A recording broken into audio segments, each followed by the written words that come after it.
नमस्कार दोस्तों। आज की वीडियो में हम बात करने वाले हैं हमें अपने गेहूं की फसल में दूसरी यूरिया कब डालना है। गेहूं में दूसरी यूरिया डालने का सही समय क्या है, क्योंकि हमारी गेहूं की फसल में दूसरी यूरिया बहुत ज़्यादा इंपॉर्टेंट होती है और ये आपकी गेहूं की दशा और दिशा दोनों तय करती है। वो कैसे? क्योंकि हमारी गेहूं की फसल में जब हम दूसरी यूरिया डालते हैं तो उस समय हमारे कल्लों का विकास हो रहा होता है, फुटाव हो रहा होता है और इसके साथ ही गेहूं की पत्तियों का भी हमें ज़्यादा से ज़्यादा विकास कराना होता है। अब हम यूरिया को यहाँ पर डालने में गलती करते हैं या फिर लेट करते हैं तो हमें गेहूं से कम पैदावार देखने को मिलती है, केवल यूरिया को गलत तरीके से डालने पर। अगर आप अपनी गेहूं की फसल में सही समय पर यूरिया डालोगे तो उस समय जड़ों का ज़्यादा विकास होगा, कल्लों का फुटाव होगा और इसके साथ गेहूं की पत्तियों का भी तेज़ी से विकास होगा और साथ ही क्लोरोफिल की मात्रा भी मेंटेन रहेगी, जो कि हमारी गेहूं की फसल के लिए बहुत ज़रूरी होती है। तो दोस्तों, वीडियो में आगे बात करने से पहले अगर आपने हमारे यूट्यूब चैनल को सब्सक्राइब नहीं किया है तो सब्सक्राइब करके ऑल नोटिफिकेशन को ऑन कर दें, जिससे आने वाले वीडियो का नोटिफिकेशन आपको मिलता रहे। साथ ही वीडियो लाइक करने के साथ शेयर भी किया करो, जिससे दूसरे किसानों के पास इसकी जानकारी पहुँच पाए।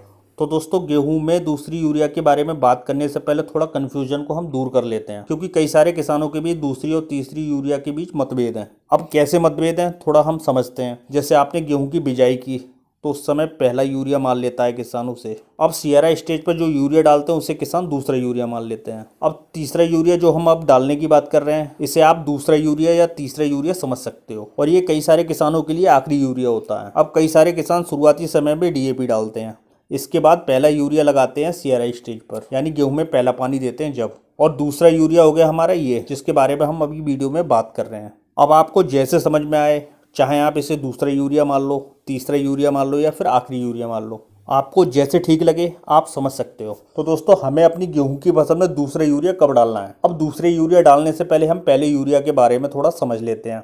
आपने जो पहला यूरिया दिया सियारा स्टेज पर दिया, आपने 21 दिन के आसपास पहला पानी लगाया होगा, या कई सारे किसानों ने इसे 25 दिन के आसपास भी खींचा होगा और उस समय आप पहला यूरिया डाल चुके हो। अब दूसरा यूरिया डालने का सही समय क्या है, और ये सबसे इंपॉर्टेंट यूरिया है आपकी गेहूं की फसल के लिए। तो दोस्तों, सियारा स्टेज के आसपास आपकी गेहूं की फसल में कल्लों के फुटाव का समय होता है और ये गेहूं की फसल में 60 दिन तक चलता है। आपने अपनी गेहूं की फसल में पहला पानी 21 दिन के आसपास लगाया है। अब आप दूसरा पानी लगाने जा रहे हो तो इससे कम से कम 20 से 25 दिन का गैप दे के लगाओगे और ये समय होता है हमारी गेहूं की फसल में 40 से 50 दिन के आसपास। अगर आपकी खेत की मिट्टी भारी मिट्टी है तो उस कंडीशन में ये समय 40 से 45 दिन के आसपास होता है और इस समय आप अपनी गेहूं की फसल में दूसरा पानी लगाते हो और इसी समय आपको गेहूं की फसल में दूसरा यूरिया डालना होता है, क्योंकि हमारी गेहूं की फसल में कल्लों का फुटाव हो रहा होता है या फिर कल्लों का फुटाव हो चुका है तो कल्लों का विकास होने का समय होता है और इस समय पर हमें अपने कल्लों को बिल्कुल स्वस्थ रखना होता है और इसके साथ गेहूं की पत्तियों का भी विकास हो रहा होता है।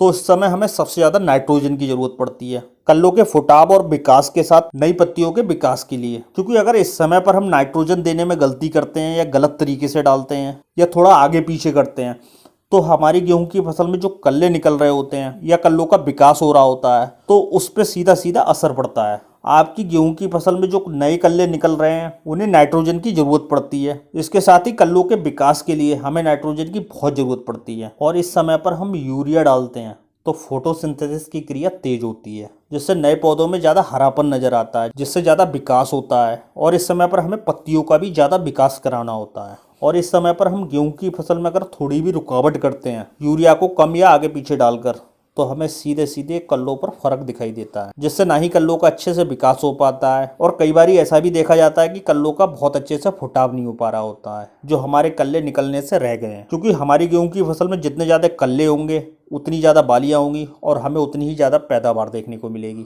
और इस समय पर आप यूरिया देने में गलती करते हो तो सीधे सीधे कल्लों पर फर्क दिखाई देता है। और इसके साथ ही अगर आप इस समय पर नाइट्रोजन को गलत तरीके से देते हो तो पीलापन भी हमारी गेहूं की फसल में दिखाई देता है और इस समय पर आपकी गेहूं की फसल के लिए पीलापन सबसे खतरनाक चीज़ है। अब जो काम गेहूं की फसल में इस समय नाइट्रोजन कर देगा वो काम आगे आप अपनी गेहूं की फसल में किसी और टॉनिक या महंगे फर्टिलाइजर डालकर भी नहीं कर सकते हो। तो दोस्तों, आप भी अपनी गेहूं की फसल में वीडियो में बताए गए तरीके से अगर यूरिया डालते हो तो गेहूं की फसल से ज़्यादा फुटाव लेने के साथ कल्लों का ज़्यादा विकास करा सकते हो और क्लोरोफिल की मात्रा को मेंटेन रख सकते हो, जो कि इस समय पर बहुत बहुत जरूरी है। क्योंकि आपकी गेहूं की फसल में जितने ज़्यादा स्वस्थ कल्ले होंगे उतनी ही ज़्यादा बालियाँ बनेगी और आप बालियों से बहुत अच्छी पैदावार ले पाओगे। तो दोस्तों ये तो था गेहूं की फसल में दूसरा यूरिया डालने का सही तरीका। आप भी इसी तरीके से गेहूं की फसल में यूरिया डालकर अच्छी पैदावार ले सकते हो। तो दोस्तों आज की वीडियो में बस इतना ही। वीडियो अच्छा लगा हो तो एक लाइक करिए, साथ ही चैनल को सब्सक्राइब करिए। जय किसान।